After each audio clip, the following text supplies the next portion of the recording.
Good evening, everyone, and welcome to tonight's webinar. I'm glad you can join us. I'm going to do my constant little stall now as I see people joining. I know last week's part one was a very big webinar. It took people a long time to get in. I actually started before everyone did. And I can see this one's going to be big. Wow, that's rolling in. Great, thanks for joining. Still stalling. I hate doing this for the recorded people because you have to watch this little stall, but it works. All right, I'm going to kind of jump in and get rolling. People will join as they join. Thanks for joining us tonight for Training and Coaching with WKO Part 2. I'll be doing a bulk of the presenting tonight. This process stuff is more about what I do for WKO. Pretty much most of you already know who I am, but I am the Training Peaks WKO product leader, and I'm the master coach at Ferocious Endurance Coaching. I'm joined by my partner in crime here, Kevin Williams. Say hello, Kevin. Hello, everybody. Kevin is the actual Training Peaks WKO product creator. He's the guy behind it all. Way back in the day when it was Cycling Peaks, which I don't want to tell you how long ago that was because it'll date him a little. But the reality is it's been around for a long time and a great product. Kevin has been the driving force behind WKO since the beginning. All right, still people kind of rolling in, but I'm going to keep pressing on. Okay, so one of the main things as we jump into tonight, I really want everybody to ask questions. Now you'll notice, and you have different operating screens, but down here you have a button that says Q&A, and you'll also have a button that says chat. Please use the Q&A button. Excuse me a second. It's just too hard for me to track two different areas. But if those of you who know how to use chat, if you can quickly just confirm that you can see and hear us and see the PowerPoint presentation on the screen, that would be excellent. I've definitely done 5 or 10 minutes of dead air before. Okay, great. Thanks, everybody. Appreciate it. All right, let's jump in now. In part one, we did an overview of lessons 1, 2, 3. That really took us through some of the more technical information here. Because remember, what we're teaching is a process, and it's the process of using WKO5 to improve your training and coaching with power, really. So WKO is a tool to improve that. In the first 3 steps, we spent a lot of time talking about the early process, the establishment of a power duration curve, and why that's important. So quick little summary here. And you'll see at times I'm watching 2 screens because I am taking questions live. Please feel free to ask the questions as we go. I love answering questions when the topic is hot. I'm not, I'll stop at the end of each section and answer all questions. So shoot them out there as you have them. To summarize part 1, last week's session, we really talked about the power duration model as the evolution of power training. And what that really means is we had an old system of power training. Dr. Coggin really created this idea of functional threshold power, FTP, driving training intensity and analysis. And it was really great work. It was really cutting edge, and a lot of people supported him. Kevin was in the mix, Hunter Allen, Dean Golich, Al Lim, all types of different people were part of that. But the reality is now we have so much more information, data, horsepower, technical capability. We want to evolve what we learned then and continue to build on that to create something better. We went pretty deeply into that in the first session. And if you haven't watched it yet, I would highly recommend you go and do. But some of the key learnings is you must test to ensure accuracy. Even after last week's webinar, I still see people posting, well, I don't want to do a short test, or I don't want to do a sprint test. That's fine. You might not want to test. It's just going to mean your model's not as accurate. The process really was driven by a baseline testing into a normalized residual testing every 4 to 8 weeks as a best, practice, but you could go up to 90 days max. Why this evolution? Why use a model? It really comes down to the individualization factor, and it really is all about individualizing your training, as we talked about. And that individualization really is driven by the analytics, probably more so the diagnostics. Analytics is such a universal term, but more specifically, training time and intensity targets. If you think about a lot of our time spent on these first three, it really was it really culminated in this idea of establishing proper training targets. And if you remember the case study I took you through, I really showed you how just doing a classic approach, how much wrong it could be if your athlete doesn't fit the classic bell curve. So now tonight, we're going to go a little further. We're going to go into lessons 4, 5, and 6. But I want to tell you right off the bat that these are a little bit more of opinion, because if you think about it, this is the science. I've been having a great discussion online with a couple of very smart coaches about this idea of what is the role of physiology, or what is the role of science in coaching. Well, clearly they work together, right? And I think when I see the best of coaches, coaches that are my mentors and people I kind of follow and listen to and learn from, they really have a unique ability to blend the science with the art of coaching really, really well. And I think if you think about this idea of what we're trying to accomplish with WKO is the goal has been to evolve coaching and training with power, is we've introduced a new science, the power duration model. And there's a process that really, there's a process behind that model.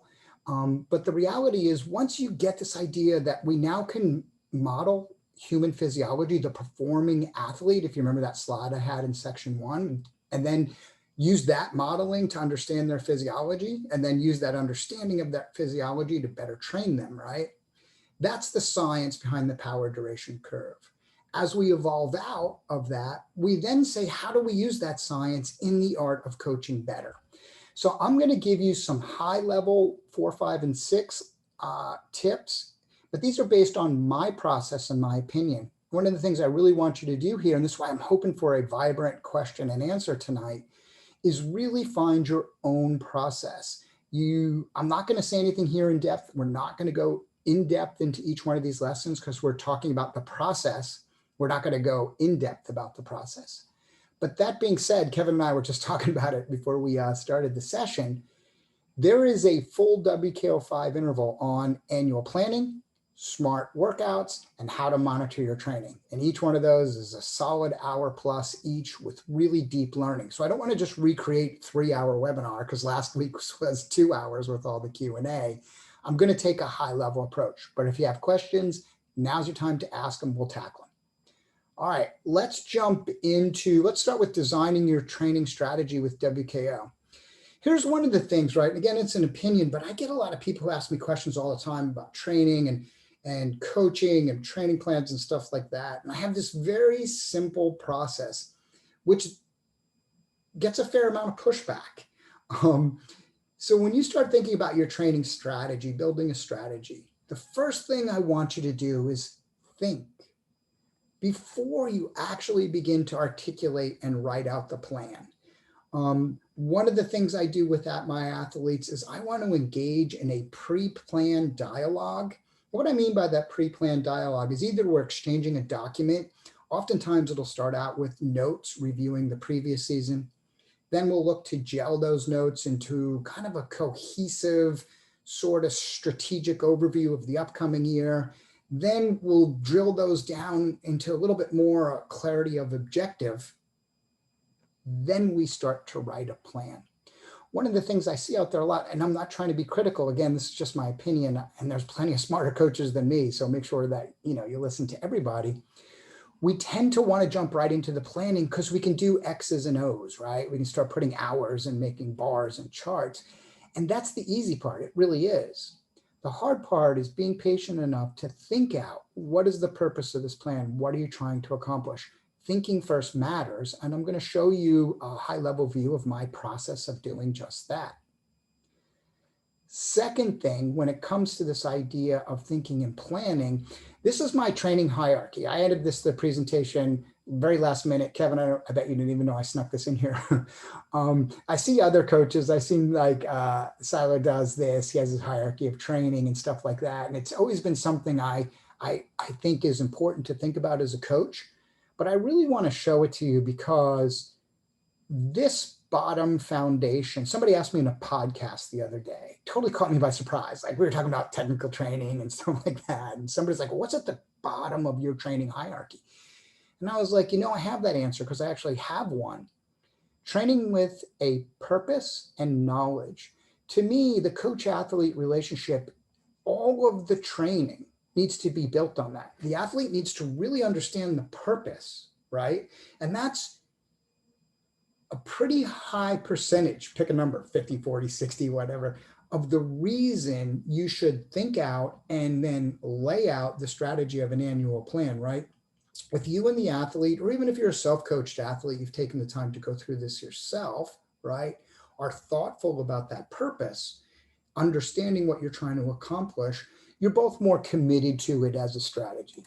And two, if you, sorry, and I'm just closing some questions coming in too fast.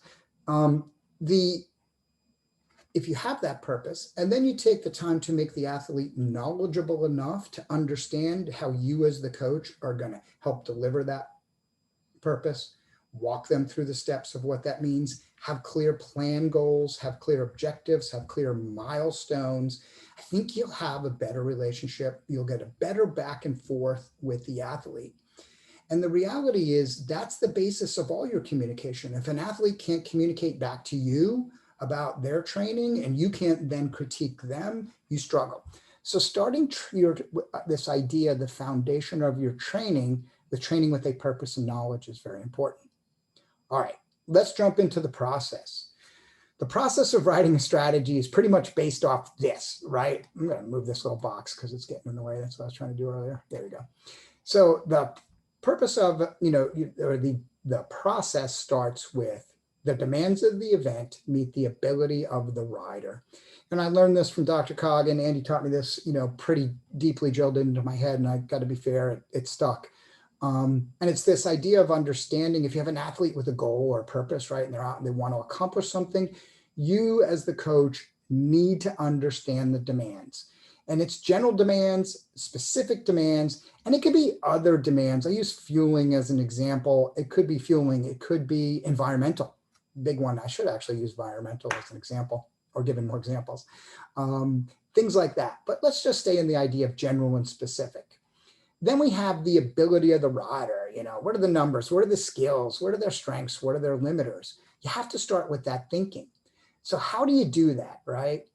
Well, to me, this is the art of coaching. It's 3 clear steps. You need to establish the athlete needs. You need to establish a time-bound plan.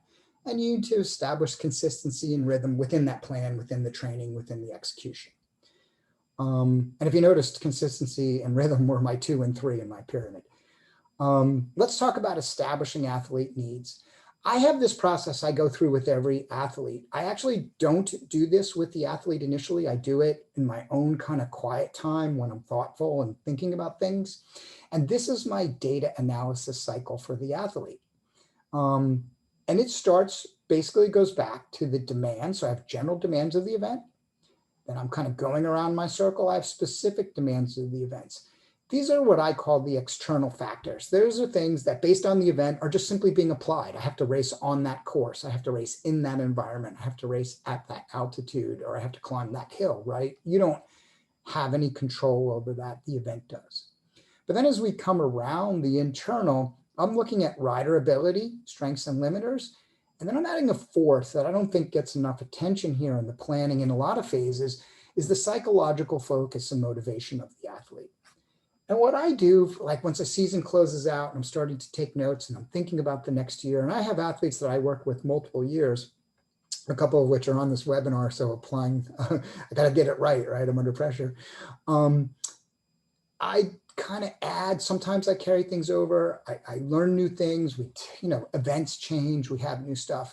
So I just do it over time from the point of the season ends and the athlete review is completed to the point where we're really ready to present a strategy.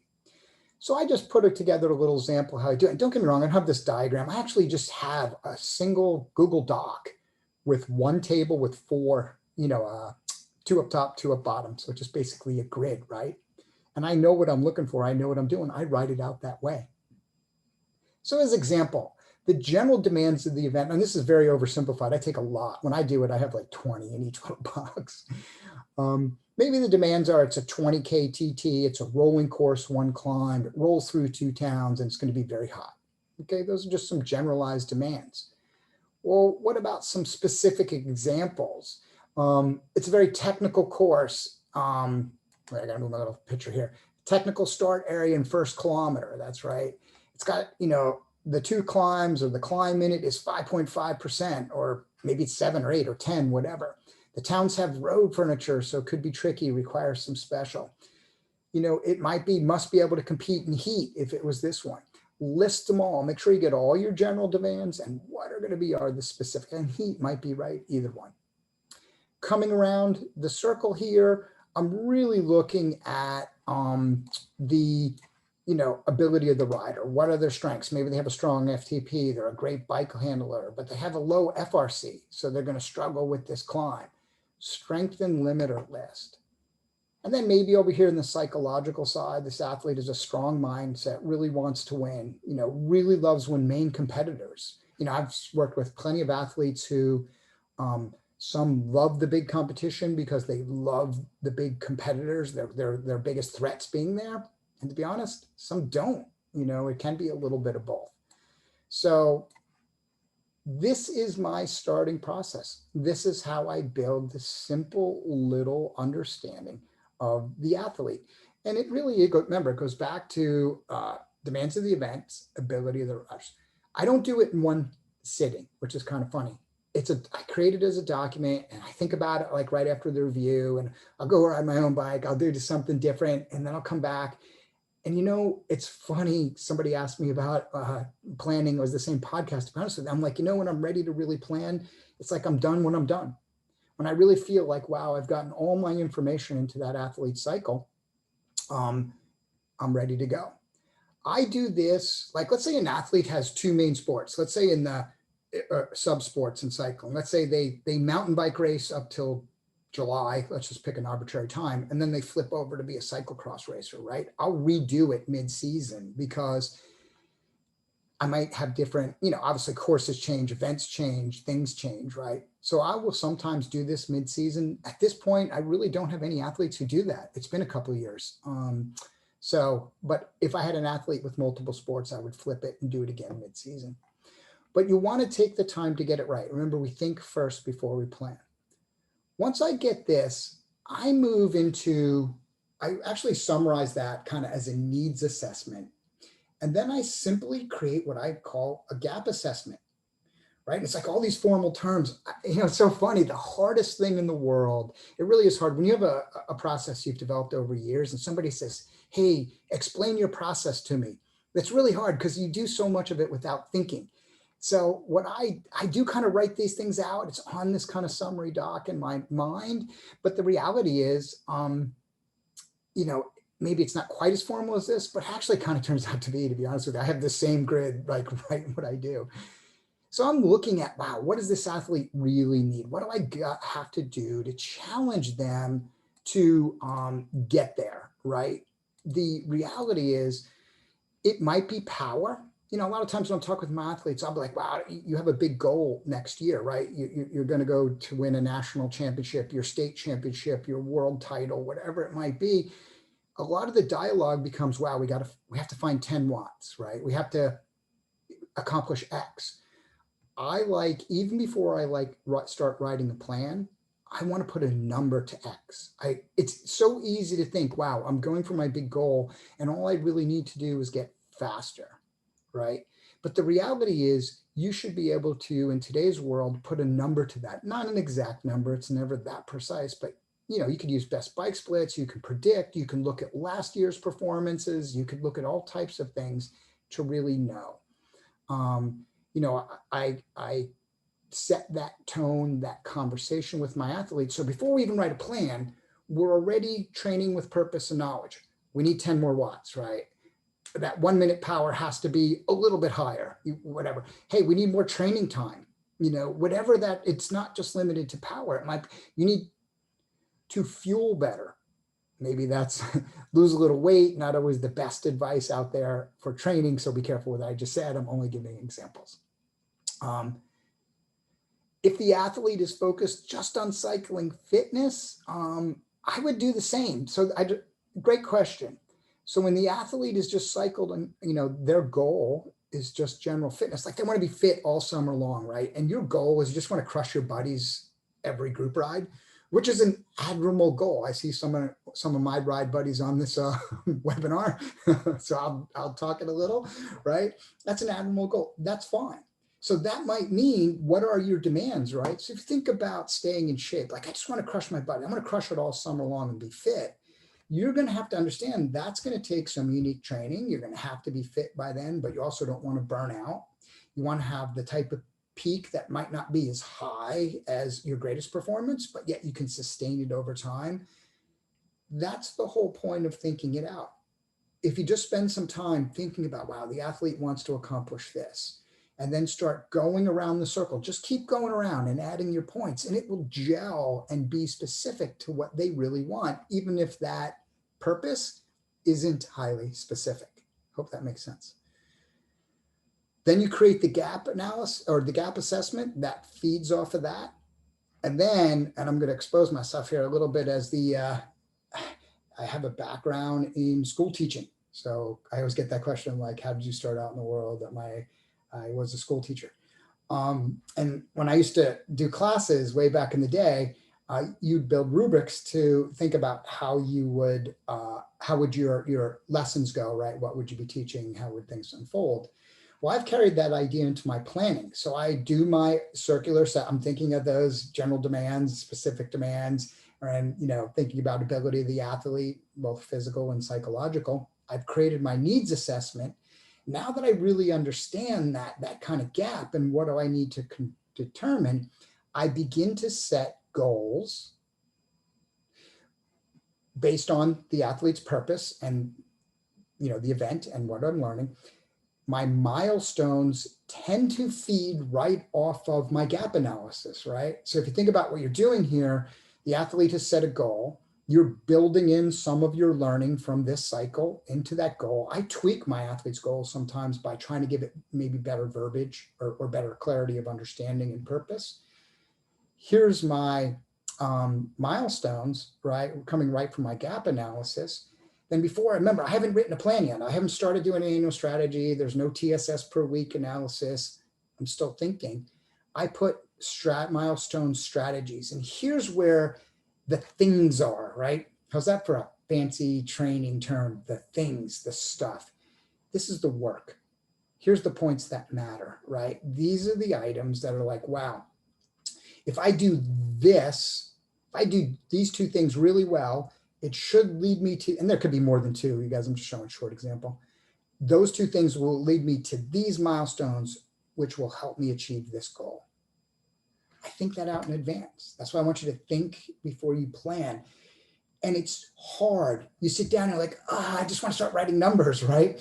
But if you think out and you have your process for doing, I actually do this in I do in a Google Doc, and I just keep a master and I start the next one. I just start thinking in that Google Doc.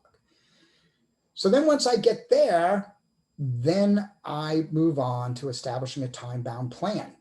Now, I'm not going to go into this deeply at all because this section, I did a whole webinar. You can find WKO5 annual planning webinar. I actually did one for WKO4, which is pretty good too. You can watch them to go in depth.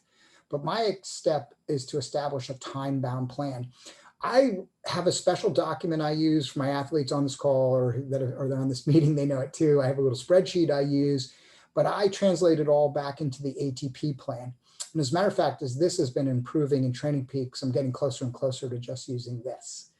I don't necessarily, I'm not going to go into how to use that. I'm really just using this as a visual display. Once I've done all my athlete understanding, I've done my grid circle, I've done my needs assessment, I've done my rubrics. Now I write the plan because I've got all that working, right? I understand the purpose of the elements I'm putting into my plan. And as I'm working that through, I need to make sure it's supporting this rubric because this is trickled down from demands of the event, ability of the rider, into a needs assessments, into how I'm going to get there. Now I'm putting X's and O's in places, right? So that's the next step. Now, when I said a time-bound plan, excuse me, sorry, I'm gonna take a drink. So now you got to build that into a time-bound plan. I'm getting some good questions. I'm going to come back to them in 2 slides.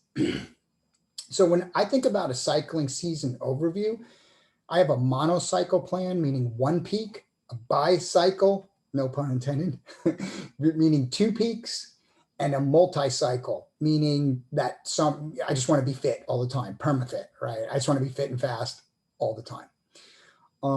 When you're building this type of a season, you really want to time bound. One of the mistakes I personally see coaches make, again, my opinion, so please everybody just take it as that and continue to learn and form your own. I have a 32-week plan. I have a 48-week plan. And I'll tell you right now, coaches and athletes alike on this session, this is COVID year, right? It's kind of been such a crappy year. It is what it is. But most people now are looking ahead towards 2021 already, and they're already like full bore into base training. Probably have been for like 2 or 3 weeks. I get so many people like, I want to start my base training in September and have my greatest 2021 ever. I said this in the last webinar, I'll say it again, not a great idea. Here's one of the reasons why, right? Based on your athletic maturity, how many years you've been training, you don't want to stretch that training length out, that structured, progressive training process, which I'm going to get a little deeper into here as we go through the webinar. If you're looking for a monocycle season, you really don't want to stretch it for 16 to 20 weeks unless you're a very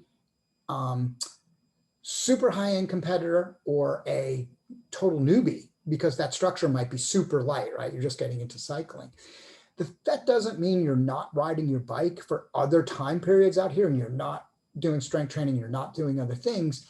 You just have to be cautious of when a training plan begins to occur. I'm going to show this on the next slide or two. There's this real importance about progression. And if you start 36 weeks out and you're really aggressively progressing training load and intensity load and things like that, you simply run out of runway. You end up in a situation where the athlete stagnates. I will tell you, I'll give a live example here. So one of my athletes, is Amber Neben. Amber's on this. I'm going to put you on the spot, Amber. I see you on the webinar.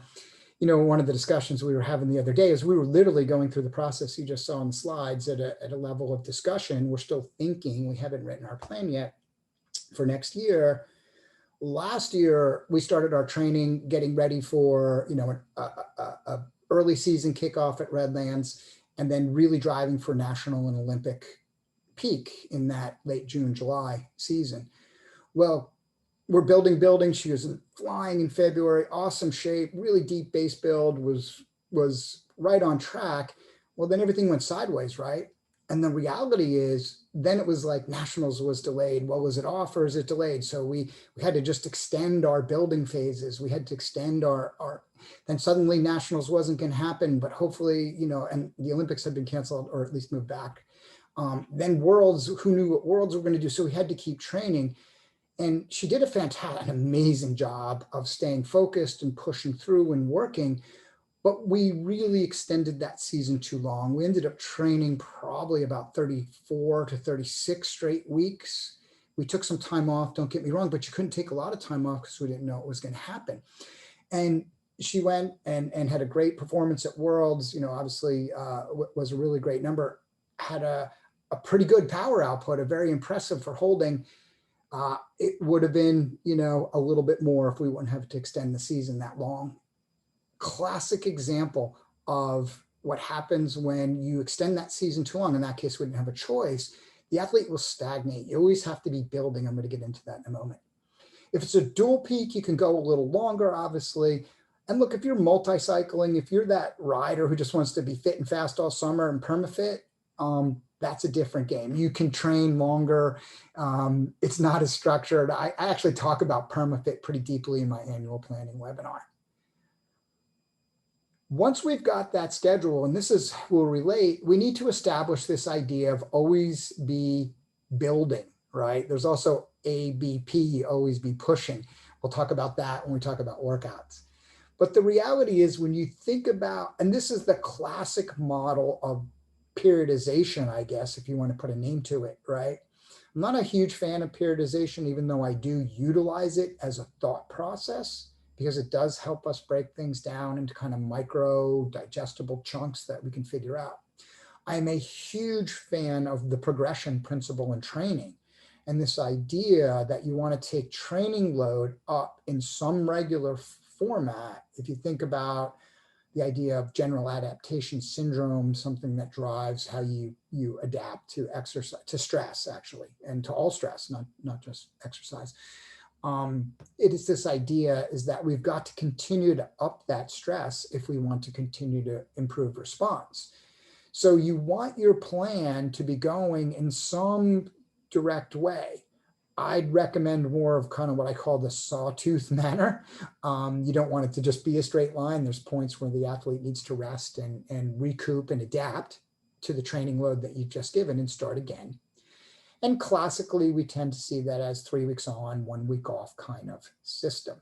But that's really important. You need to, in your plan, make sure you plan to establish that consistency, because I'll tell you what, this doesn't work. One of the hardest things, like if you're a professional racer or something like that, is to race through the pro season, because there's so many challenges to that, because you got 2 races this week, you got 10 days off, and then you got 4 races here, and you're doing different events. You really, for the pro, it's probably more important that they really get this build right in the base. But again, a reason I'm not always a fan of periodization, but they really get this build, this always be building done before that season starts, because they probably won't get an opportunity to do it again. This won't lead to great performance. It really won't. You need to be always progressing your training. Now that could be in volume and intensity. It's always some relation of the two, right? But that can be in volume and intensity. Again, watch the annual planning webinar. I get into that much deeper. Okay, I'm going to go on to lesson 5, but I let a couple of good questions build up. I answered that one. Hey, Kate, what methods do you use to determine what is needed for a given event or goal, number-wise? So when I'm looking at the event, there's 2 things I do for event. And what Kate's asking is, like, let's say you wanted to go win nationals, right? Or win your state championship. First off, I look at, is it the same course as history? And if so, I find historical performance always tells a ton, right? 2, I will use technology to try to better understand the demands of the event, like best bike split. There's some other analytics that I do within WKO5 that I'm looking at. And then 3rd, wisdom. There's just some learned experience, like ability, to translate power into performance. So it's a little bit science and a little bit art, Kate. And I don't lock it down like it needs to be 298.5 watts. It really is a gap assessment. And I might look at the athlete and say, wow, their 20-minute is 250, and that just isn't going to cut it. What do we really need to get them into contention to achieve that goal? So a little bit of science, a little bit of art. Next question. I thought this was a great one, Eduardo. So how do you prepare the DA cycle for a 10 stages competition where each one has different requirements? For example, some stages in climbing and others are plain terrain. The needs are different.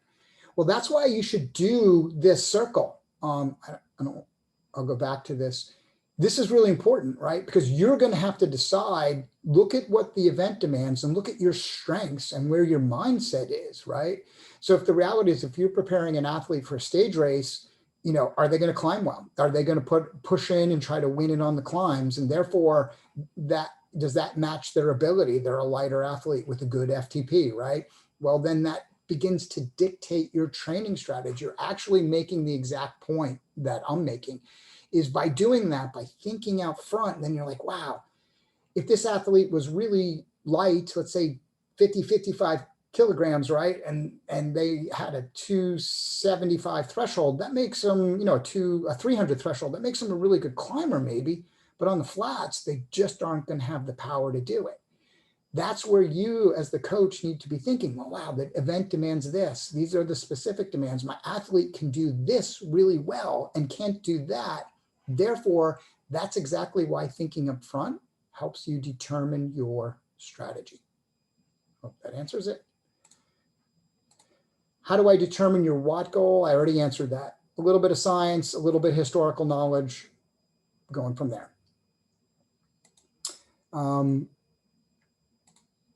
Here in Canada equals cold, and can you mix trainer and outside season? Absolutely. I have a lot of my athletes do all their training on the trainer.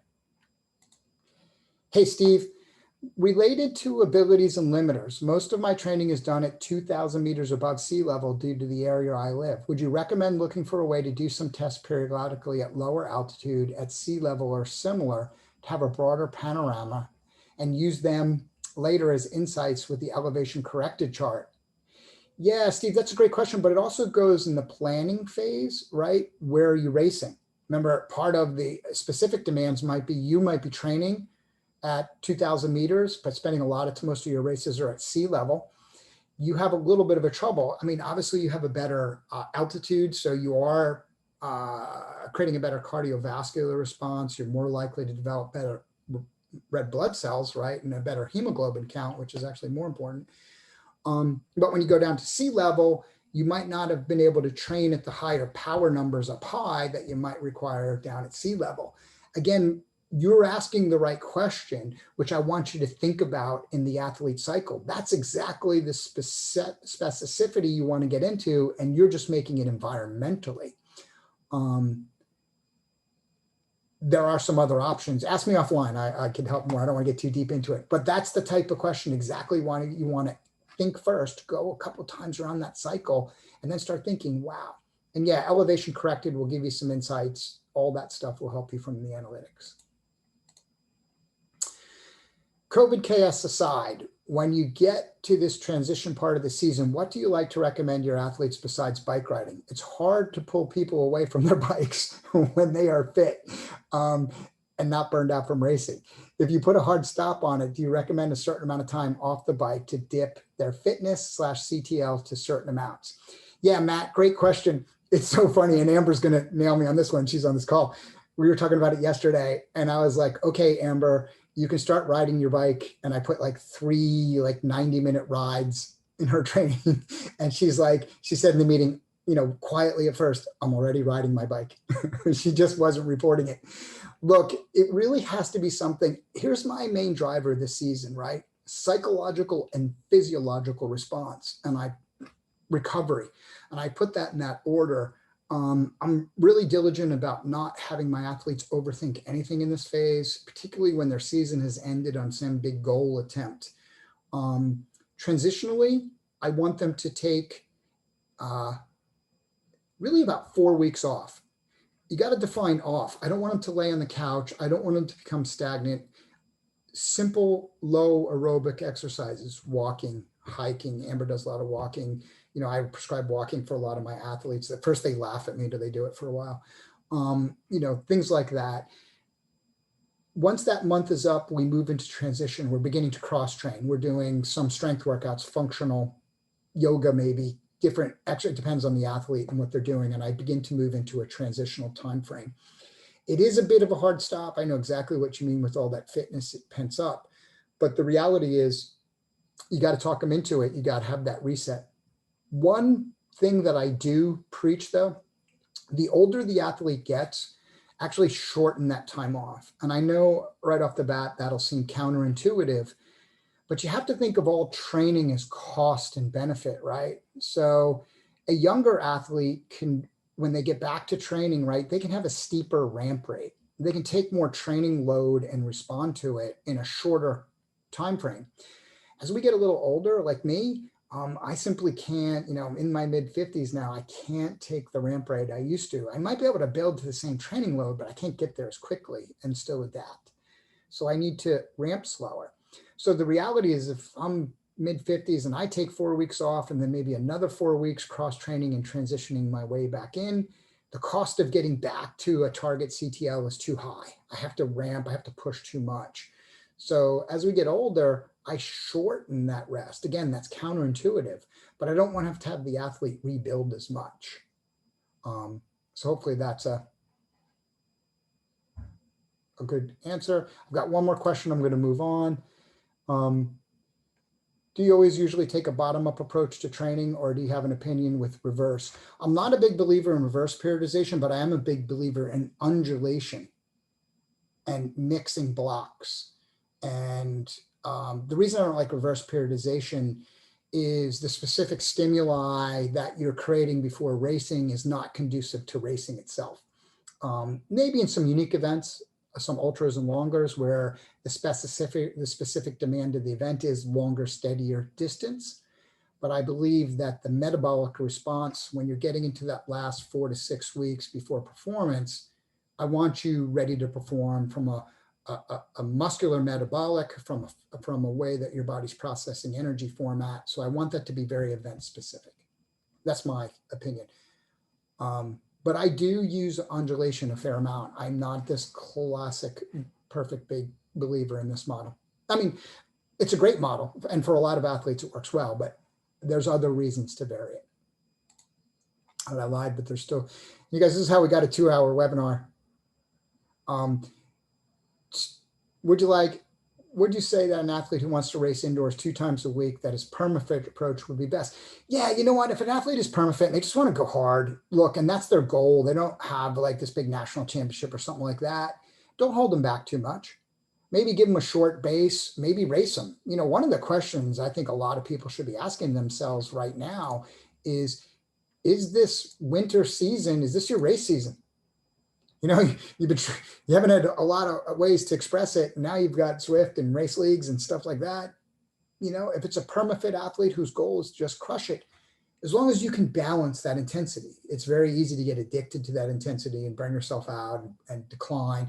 And you need to explain to the athlete that if they're doing that much intensity, they're only going to be at peak, I don't know, it won't be a super high peak, and it's only going to last 6 to 12 to 10 weeks, even trying to stretch it out at best, but probably more like 8. But everything's a cost benefits to it. You know, and they want the benefit of permafit. Well, the cost is it isn't going to, you know, their peak won't last that long. Final question, I promise. How do you think about adjusting training load targets week by week numerically, TSS and CTL, to adjust to things like strength training and training into optimal time? I don't count strength training and other things in my core training load. Even in the cross training phase. And if I do count it, I just give it like 25 TSS all the time, which if you think about it is the same as giving it 0. It's all relative to what you're doing. CTL is one tool, everybody. And one of the, I think the mistakes that has been made is too many people using the performance manager chart has taken the chronic training load chart and translated it into the word fitness. It's not necessarily fitness. There should be some correlation, but there's certainly, you know, and there should be some correlation therefore to the performance. But all chronic training load is really telling you is how much you've trained. It's really not predicting fitness. There's a correlation, but not necessarily causality.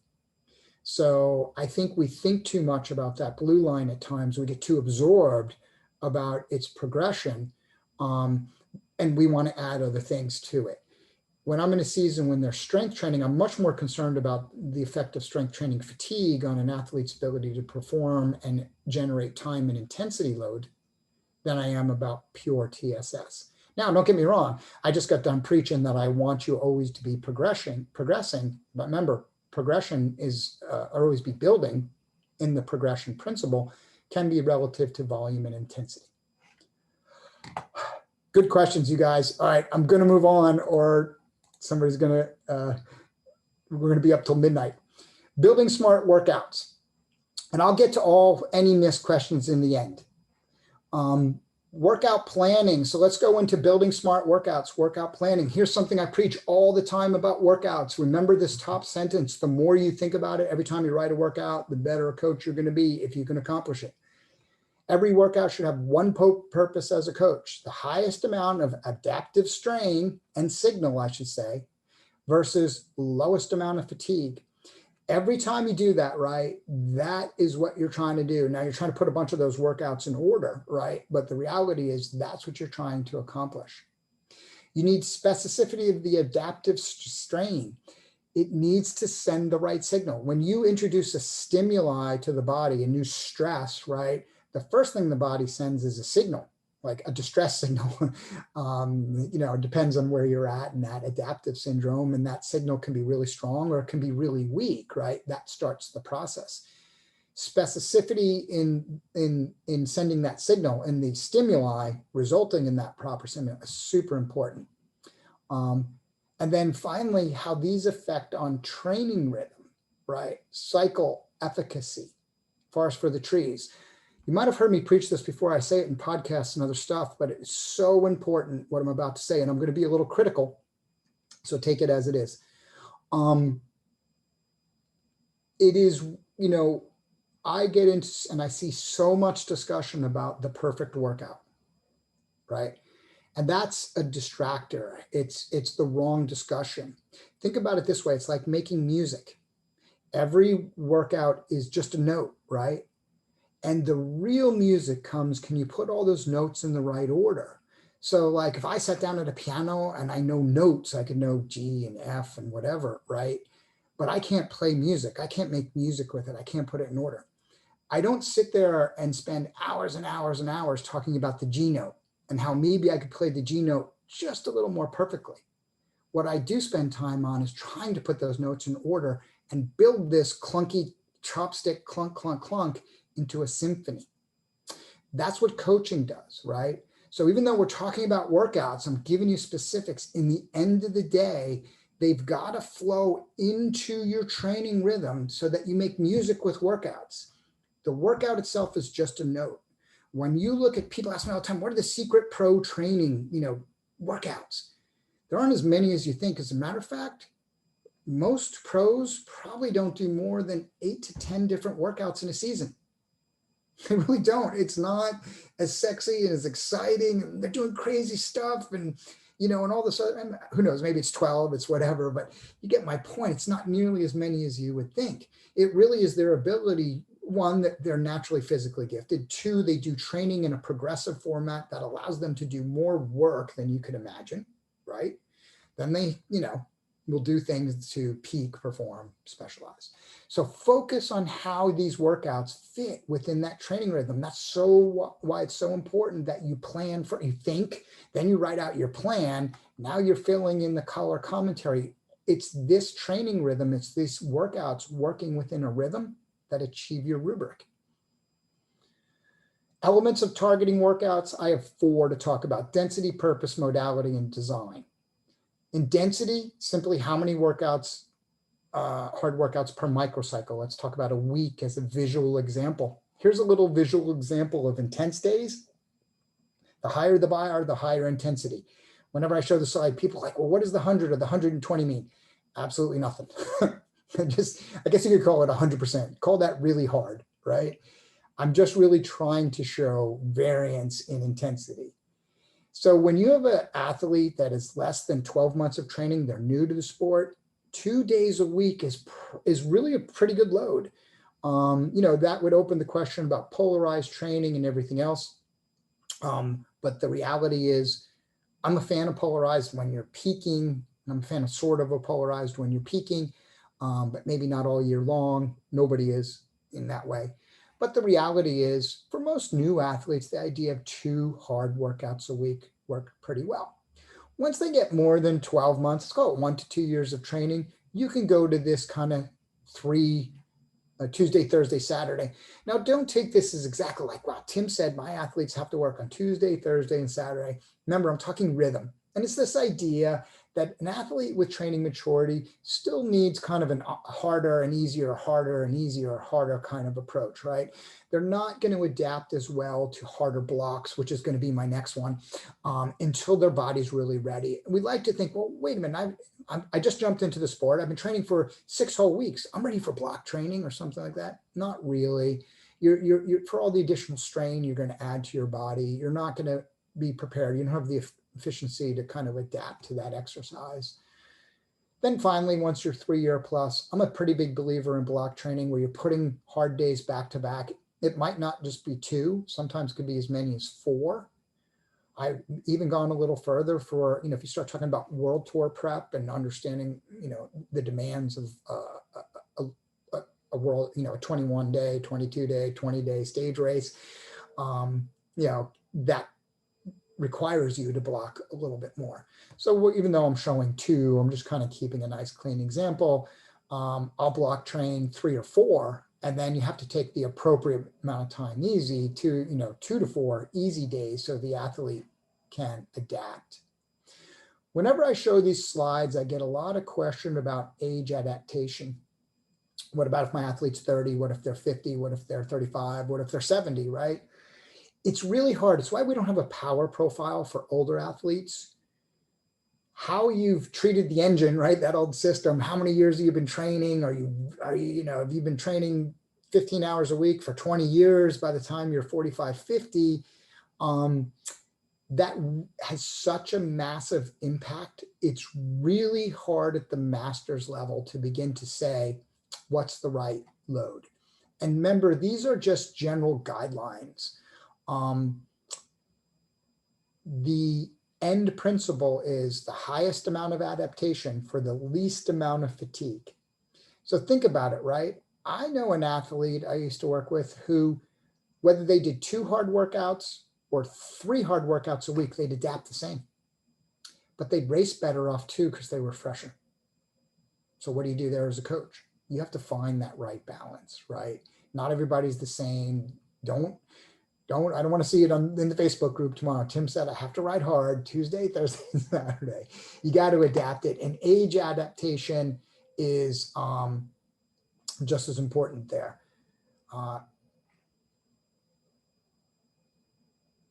Here's a good question in this. Do I always have the same day off?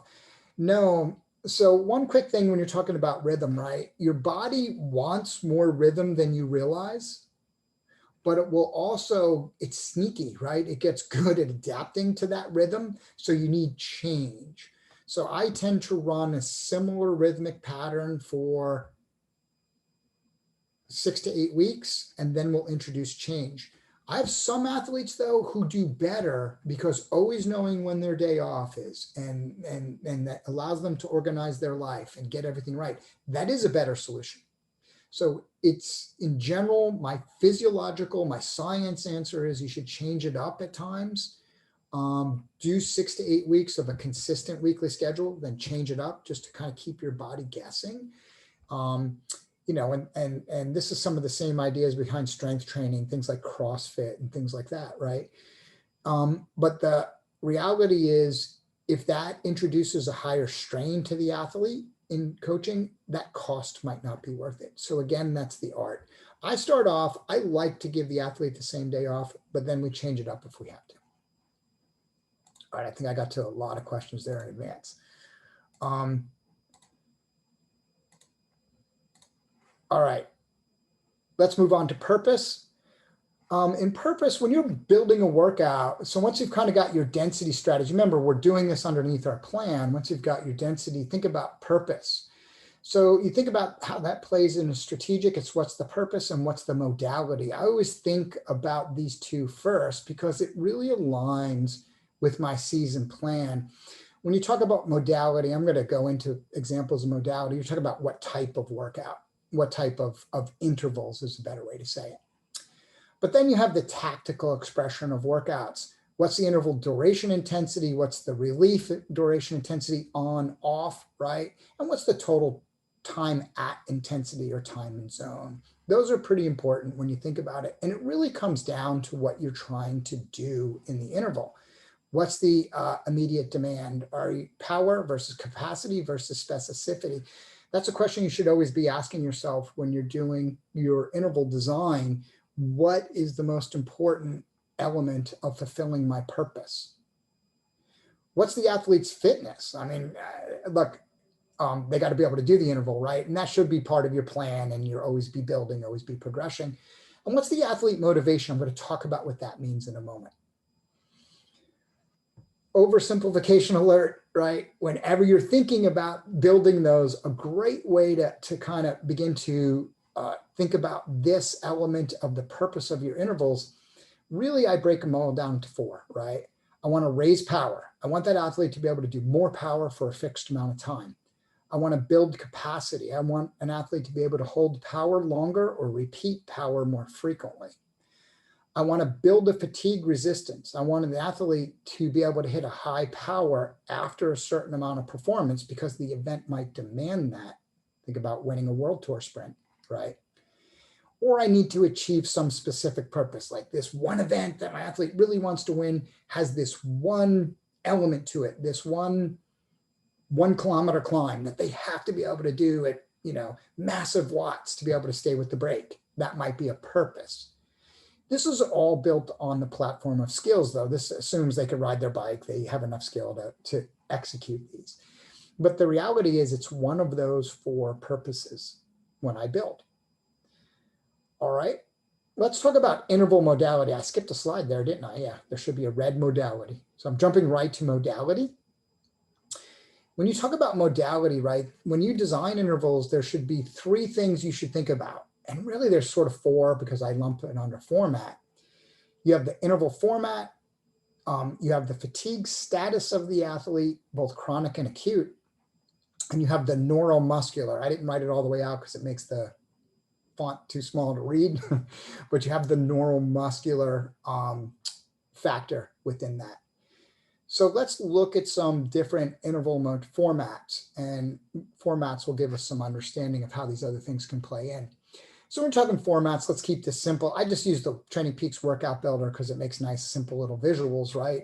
You have steady state intervals, 3 minutes on, 3 minutes off, 3 minutes on, 3 minutes off. This is probably the most common interval. Don't worry about my percentages or anything here. I didn't set anything. I was just grabbing a visual. This is a steady state interval. Everybody knows what that is. There's steady state repeated, which is a format of theirs where you might do 3 minutes on for a set of 3, rest a little in between, do another 3 minutes on for a set of 3. These 2 are pretty similar in their delivery. You might have a reason for breaking it up due to the athlete's fitness, mental state.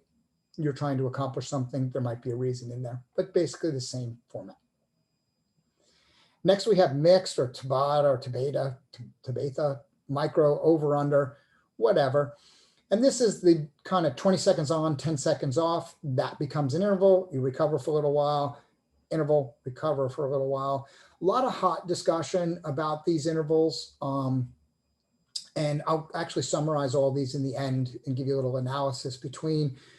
I see this and I saw it again today in the Facebook group. I'll tell you, if you have to really read the research about your micro intervals, even the research from the person who founded them, who does have the copyright, and why I don't like to say his name because I have to pay him a quarter every time we do.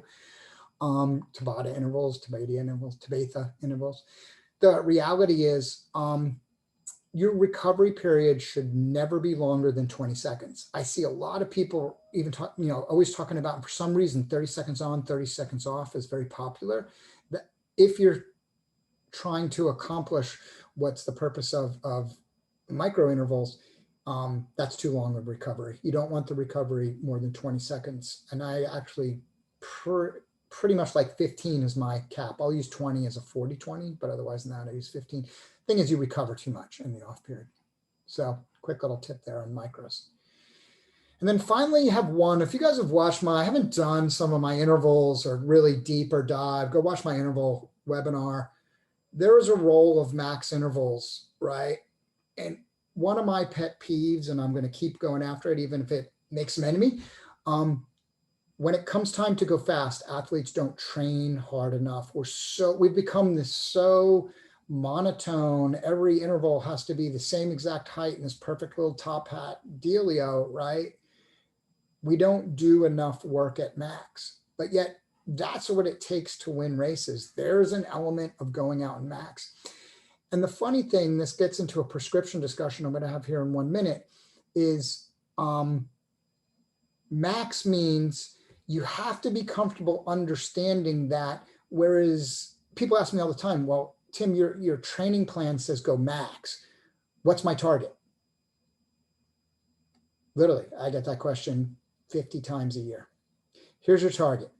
Max is max. I just answered it the other day. Max is max. Go as hard as you can. Well, as hard as I can for every one, or as hard as I can to hold the power? No. Generally, I don't want to be like, you're not coming out at your 1,000-watt sprints, but the reality is, yes, go as hard as you can. You want that decline. That decline is okay. One of the things is we've evolved power. I know there's systems out there that say, based on your second or third interval, if your power goes down 4%, go home. I'm not a believer in that. I really think that in general, later in the season, maybe in the base period or whatever, for some reason you're doing high intensity, that's a big mistake, because it's these intervals that can have the biggest impact. Super high fatigue to these, so there's a cost. You have to know how to manage it, and you need to do this 3 times a week for 4 straight weeks, you're probably going to implode.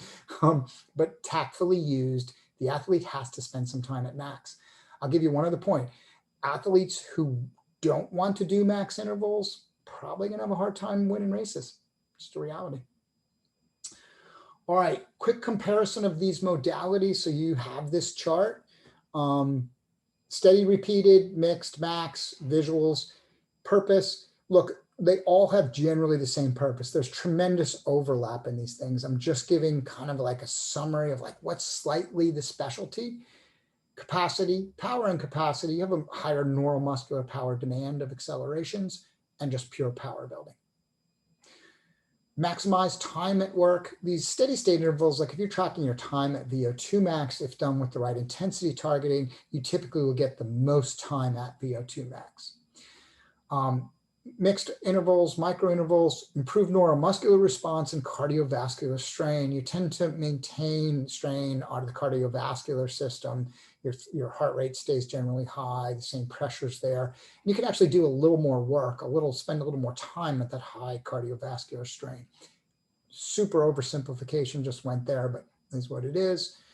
And max really is about max intensive stimuli. Super strong signal, and as long as you recover well, strong response. We got some improved lactate shuttling here. There's really, higher lactate shuttling happens in these steady states, and you can have an improved anaerobic response because of the time closer, time spent at VO2, time spent in whatever, above threshold speaking. These are all kind of considering above threshold intervals. Higher O2 demand and an aerobic response. That doesn't mean that you're not anaerobic, that you're not creating anaerobic, but you get a little benefit of a little higher aerobic response to these intervals. And really, you get higher demand here. Excuse me, my neck's getting sore watching 2 screens. And really what happens here is that demand is so high, if the athlete is doesn't have too much acute or chronic fatigue response with a higher response. In all of these intervals, the on-off matters. I didn't go into this. Watch my interval webinar. It's super important that not only do you have the correct on, you have a knowledgeable off or recovery period. Which of these is best? All right, after all that, well, actually science says they're pretty much the same. I know, right? What an anticlimactic finish right there. Science says they're pretty much the same. And really, it's more important than choosing modality to simply progress that total time and intensity zone. It really is what more the target is. Now, here's some tips, right? What are the best odds when I'm choosing which modality for which athlete? What are the best odds? And remember, I said there's some minor, I get a little more of this, a little more of this, a little more of this, but overall the results are the same. I want best odds. Like if I'm trying to accomplish something with the athlete, which of those modalities give me the best chance of success of achieving my rubric of milestones and goals, right? A big one is athlete motivation. I have some athletes who just will perform way better at steady state than they will at micro. I've worked with some other athletes who do better at micro than they do at steady state. If I have an athlete, I used to have this crazy mountain bike pro who just was bonsai. I don't have a better word for it, right? And man, doing micro intervals just jacked him up, and he just could throw down like 20, 30 more watts if he did the same time steady state. Just fired him up. So why don't I say, fine, let's do, 4 to 5 workouts micro, 2 out of 3 workouts micro, because he just generated better power. So we rolled with it. I wasn't going to overmanage it. The results were generally the same. If he could put out more power and spend more time at that power, great. So, if one of the other considerations is incremental gain and specific, meaning if you're a crit racer, a micro might play a more purposeful interval for you. You might, just by simply improving your muscular coordination and neuromuscular response and neuromuscular power to multiple accelerations, that specificity might be one of the reasons you choose modality. And finally, always remember half-life of workouts. It takes about the average athlete once in season, about 2 to 5 weeks to really begin to see the effect of a workout change. Could be all the way out to 8 weeks. So workouts I'm doing today probably are really starting to affect me about 4 weeks from now, maybe 6 weeks from now. And then once I've done that workout, it doesn't have a tremendous half-life, meaning I can't be 188 days out from my crit, my national championship crit, doing micro intervals and then expect to hold all of that improved neuromuscular power and coordination all the way into the event. You have to time the intervals and understand the half-life of that workout so it resonates with the specific timing of the specific demands of that event. Neuromuscular manipulation. I love using that because people are like, ooh, what's he talking about? Cadence.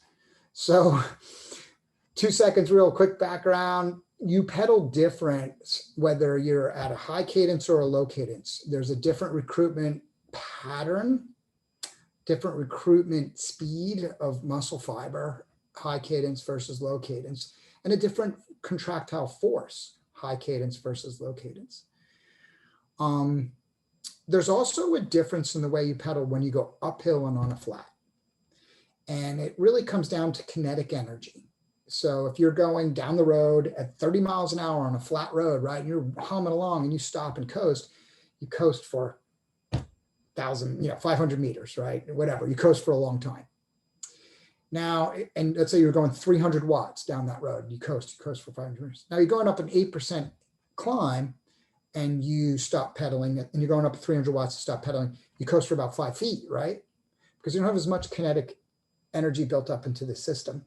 And that impacts pedaling format. So when you're going 30 miles an hour down a flat at on a flat at 300 watts, you tend to only be maintaining power. You're punching much more in the pedal. And that's why bigger, punchier riders tend to do better on the flats that way, because that real punchy style, you're just maintaining that kinetic energy in the system. But as soon as you go uphill and the bike won't maintain kinetic energy, you have to pedal a more forceful circle around, right? So 2 of the ways you have neuromuscular manipulation are cadence, pace, speed, RPMs, and flats versus hills, right? And you probably, I bet you every coach is doing this or understands this pretty well, but I asked a poll question when I started getting answers to this, and then people got so angry about the poll question, to be honest with you, I didn't follow up on it because it's not worth people telling me it was a bad question or whatever. So I left it sit. The reality is it's an important question. You go back to making music, right? You've got to use not just interval modality and format, you've got to think about neuromuscular manipulation. Are you pointing that athlete up a hill, or is it low cadence, high cadence? And they have differences. I don't want to read the chart fully out because we're out of time, but running out of time. But I think you'll think about, there's some impact on these that I think most people know, but do it thoughtfully. The reason I asked the poll question, if you go back and read everybody talking about workouts before that poll question, there's never a discussion about cadence or gradient. No one ever talks about it. And it's something we should bring in our coaching more and prescribe within our intervals more frequently. Fatigue status, I have a very short slide and then I'm done. I'm going to go to open Q&A. Fatigue status really comes down to train what you race, right? I had this, I should have updated this maybe to a more modern one, but these were happier times, so we'll leave that.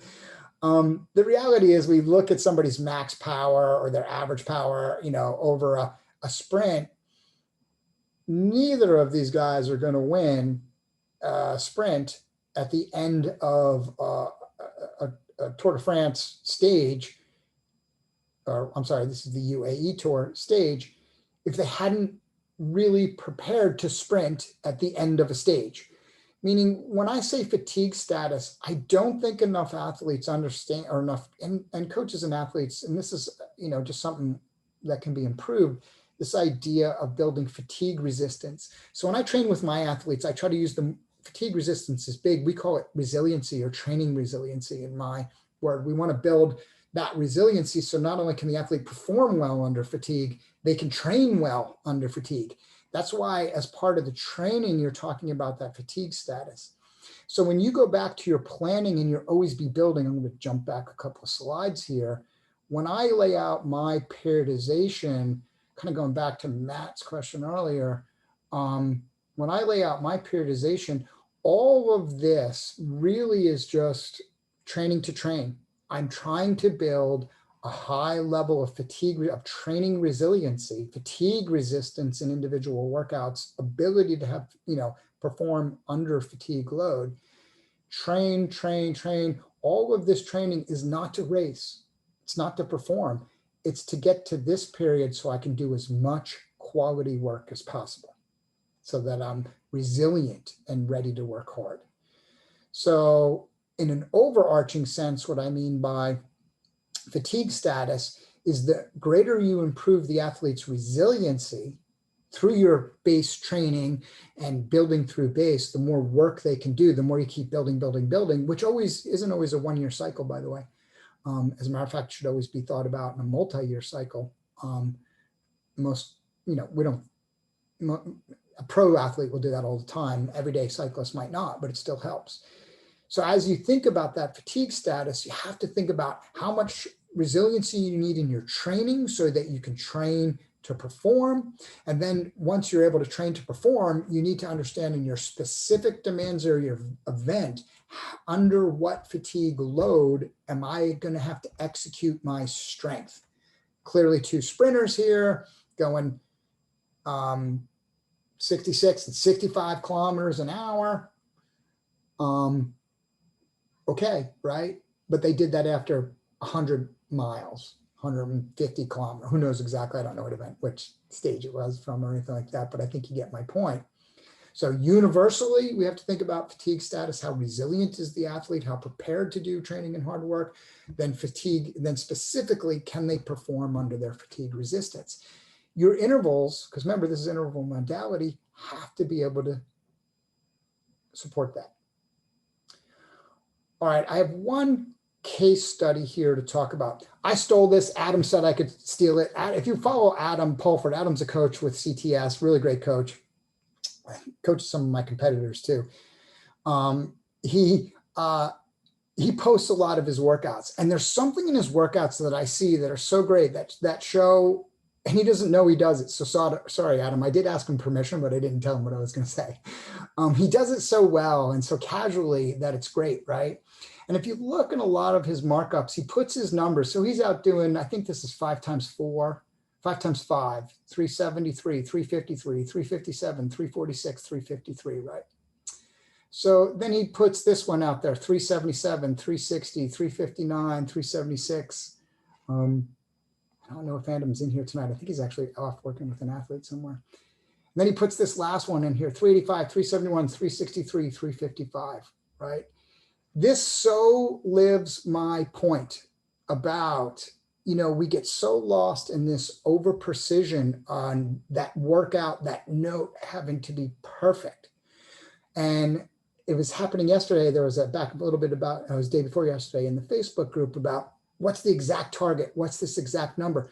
The reality is when you get out on the road, right, you could have an exact number. He might have self-prescribed these at 380 watts, right?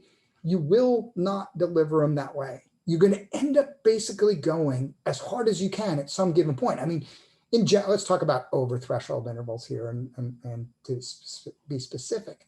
And you're going to have variation in those intervals, right? And I think it's really dangerous. We have this cool power duration model. We can target optimized intervals. We can target eye levels, but you still have to understand that power is a prescription, right? But it really is more of a description. It's the ability to come back. And here's what he does, and all this and showing, and he's really looking at his time and zone. Did I spend time in the right place? Did I do it? He's not overly concerned about any one of these intervals. He's really just looking, am I falling within that zone? Don't make the prescription the end all be all of the targeting, right? I'll tell you right now, a secret with Amber and I, we work a fair amount of workouts without prescription. It's, I need you to ride this, I need you to ride this, go really hard, whatever. And don't get me wrong, we have a general target we're talking about, but she is a professional athlete who really understands feeling. She rides to feeling, then we come back and we'll talk about it. These are these numbers, right? So don't become a total slave to that number. Just be a little more flexible. I'm going to tackle, I tried to answer a bunch of these questions in there.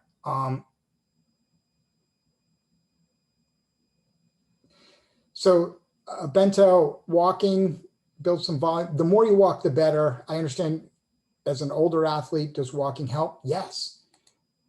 Do more. It certainly can replace low zone 1 and 2 workouts till you start getting fit to a point.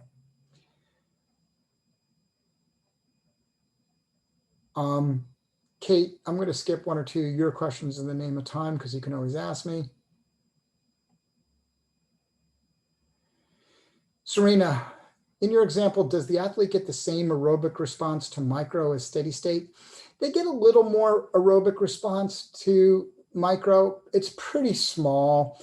And all that really happens, Serena, is they can spend, this interval length might be 6 minutes versus 5 minutes if they steady stated it, or maybe even 4 minutes if they steady stated.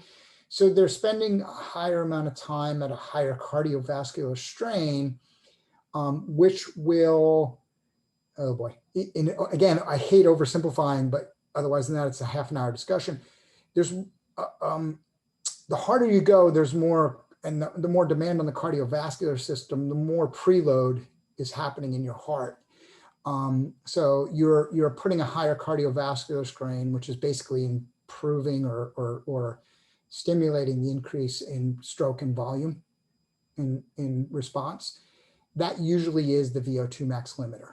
There's a VO2 max is based on a lot of things, but typically the thing that limits you is that stroke and volume size. So you get a little better impact there.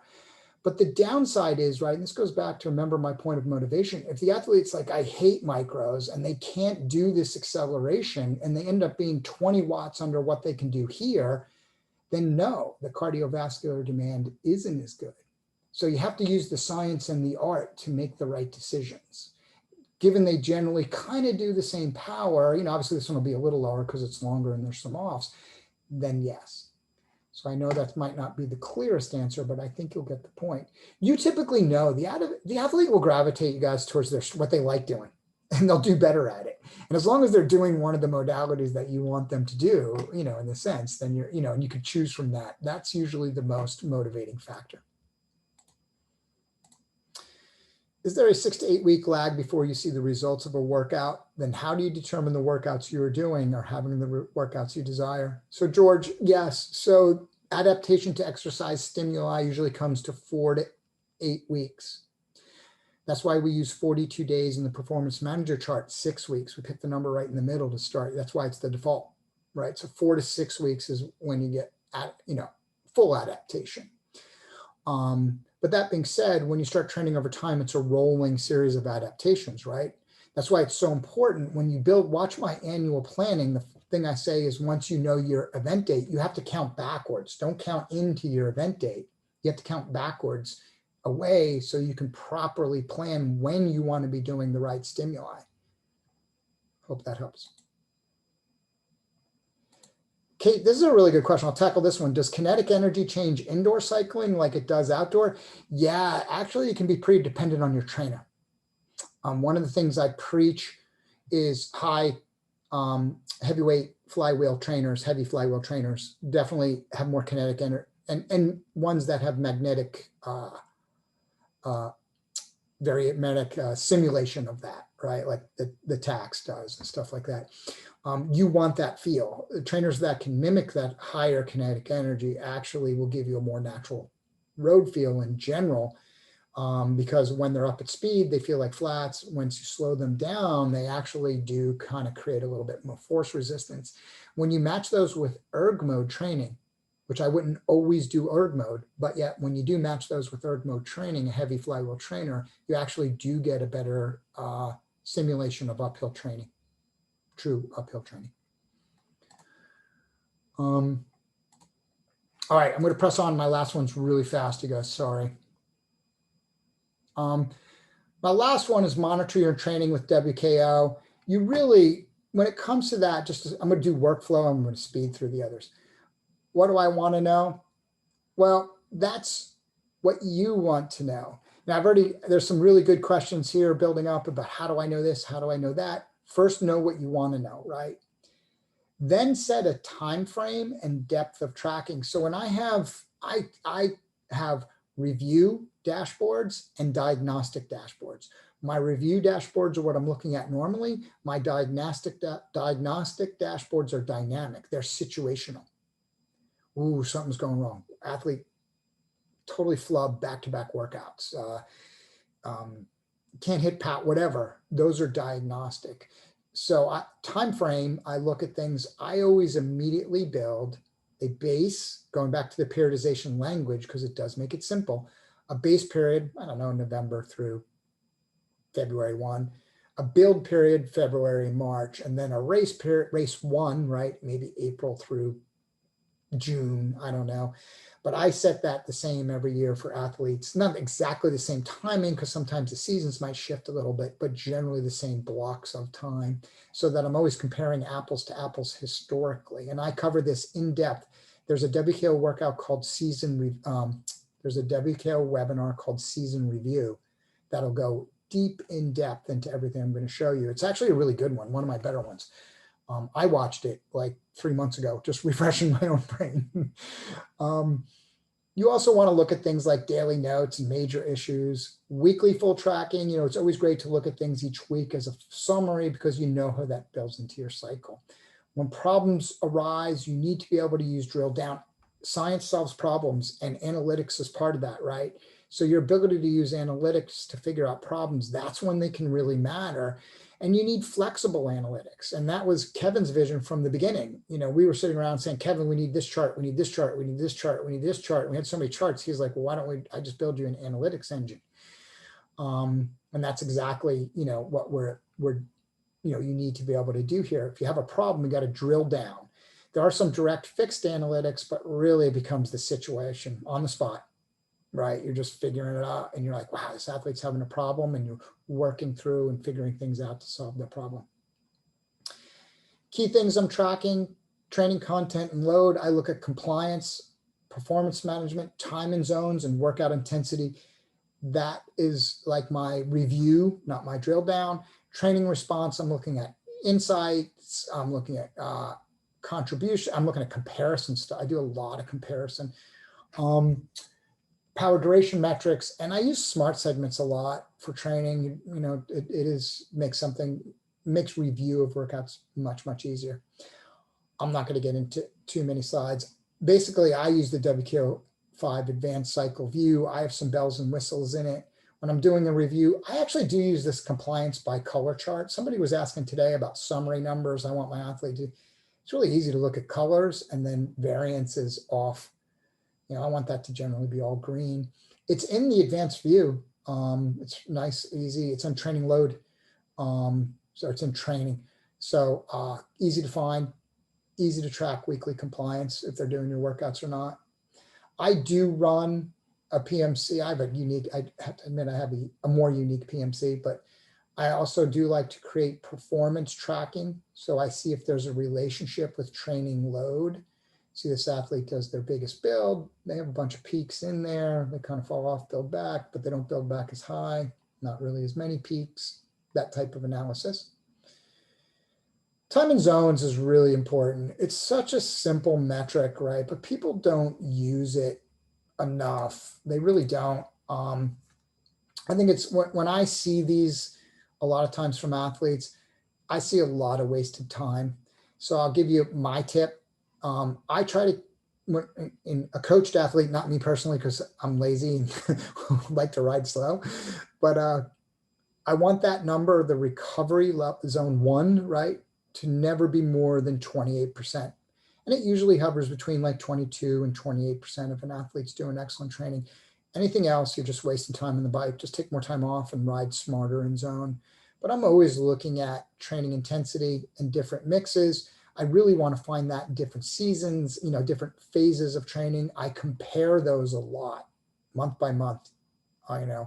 It's really important that you're looking at. It's an excellent data format to look at. Again, I'm talking process. I'm not trying to get too much in the details. There is a season review, there is workout, all these things. There's webinars existing to go deep if you need them.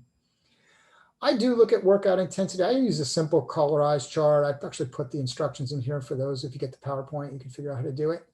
And all I'm doing is putting a little diamond by the intensity of that day.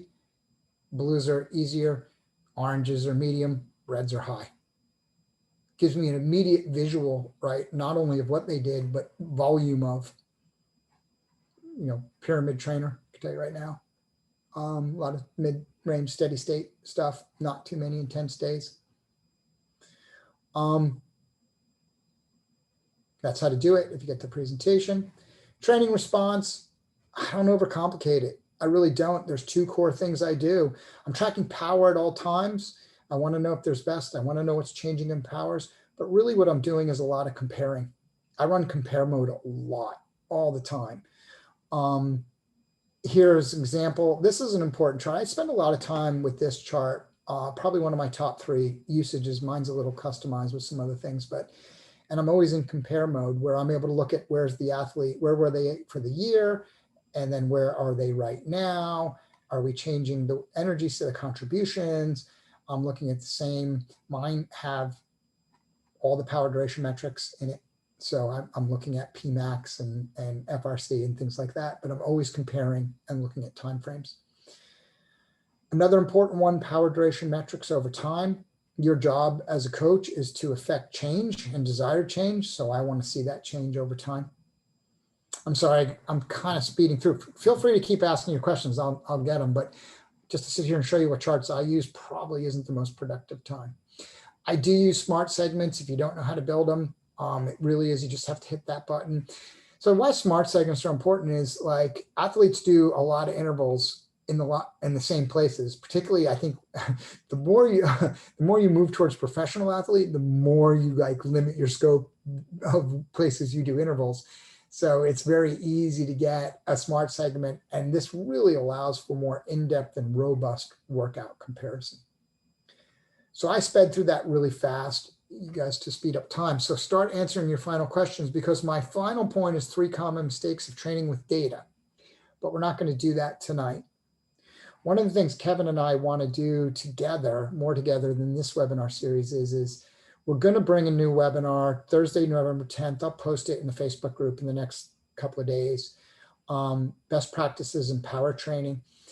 We want this to be something that's very basic and very high level all at the same time, because I think it's important we go back and reinvigorate the foundations. And it's funny, what does a power meter measure and what that means to analysis?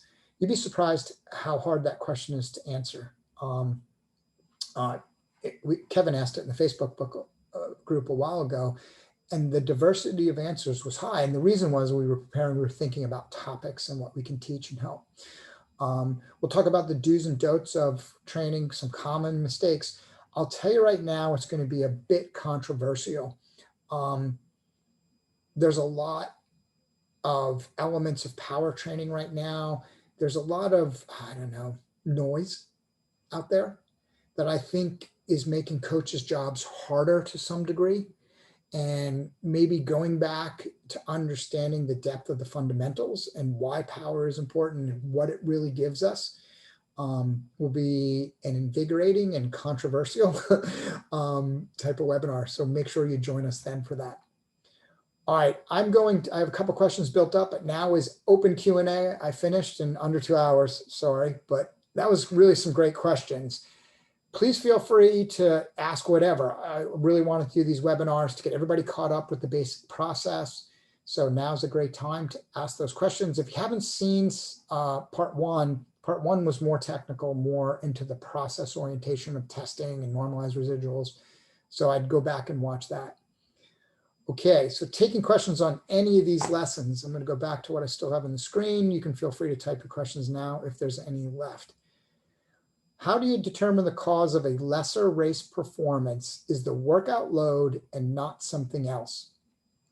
Well, Kate, that is really hard because first of all, you have to say, well, what kind of a race? If it was a time trial, that's really one way to analyze, time trial. In the end of the day, you talk power at the core, but you talk velocity, what you're really trying to translate that power into, right? So there's a lot that of analysis it goes into there, but that's kind of the cleanest and simplest. Go to the other spectrum of a mountain bike race or a crit or something like that. It gets really hard to do, because it could be, the way I would do it, Kate, I'd break it down into